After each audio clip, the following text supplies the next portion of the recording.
is Senator David Perdue. Senator, good morning, and thank you for being here. Good morning, Sandra. So how did the resurfacing of that video change things? It really doesn't, and neither did it last weekend when it came up to start with. Look, Sandra, this is a flawed process. The articles that were sent to us from the House are nothing more than poison or fruit from a poisoned tree. The process in the House was illegitimate. It's inappropriate. They denied due process. And frankly, right now, the Democrats have come over to the Senate. They've harassed us, calling us co-conspirators in a cover-up. They call the defense team liars. And what they want us to do now is what they should have done during their investigation. They should have called these witnesses and back when they had the responsibility. But Senator, looking back, heading into this process, I did see that you were open to witnesses if there was the need to hear from additional witnesses. So what have you seen play out in that impeachment trial that has led you to believe that no witnesses are needed? Well, let's clarify that.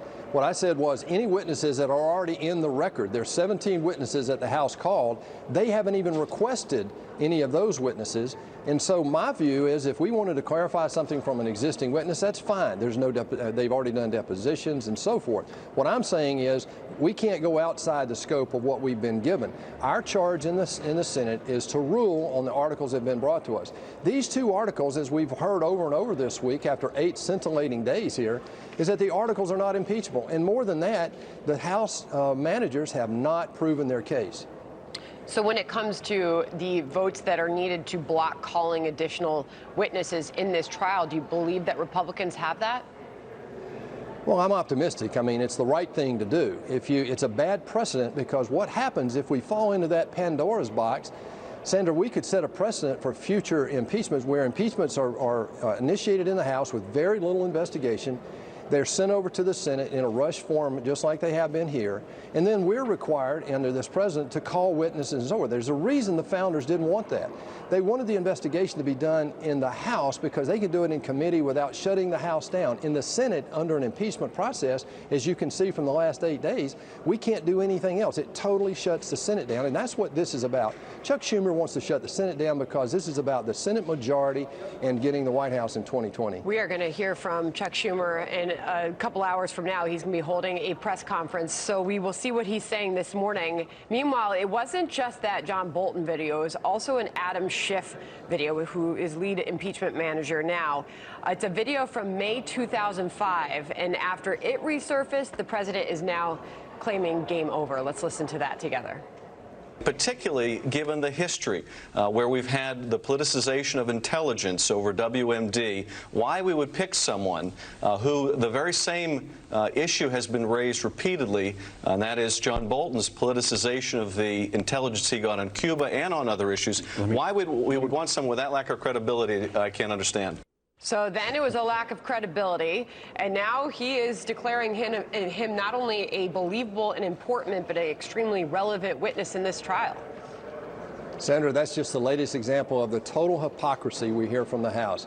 We have an overwhelming case, and yet now we need more witnesses because we can't prove our case. I mean, the hypocrisy from the Democratic man. By the way, they're the Democratic managers. Let's be very clear. This is not a House manager situation.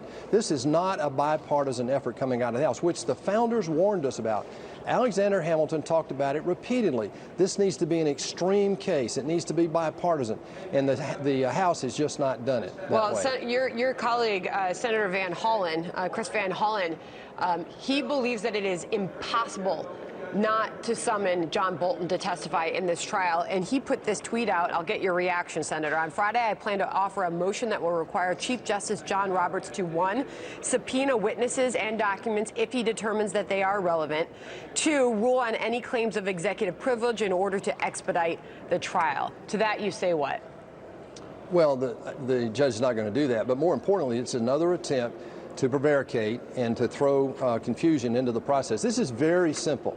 They have brought over 2 very serious accusations, which, by the way, neither rise to the level of impeachment. And even with that, they didn't prove the case. And therefore, our job now is to adjudicate that.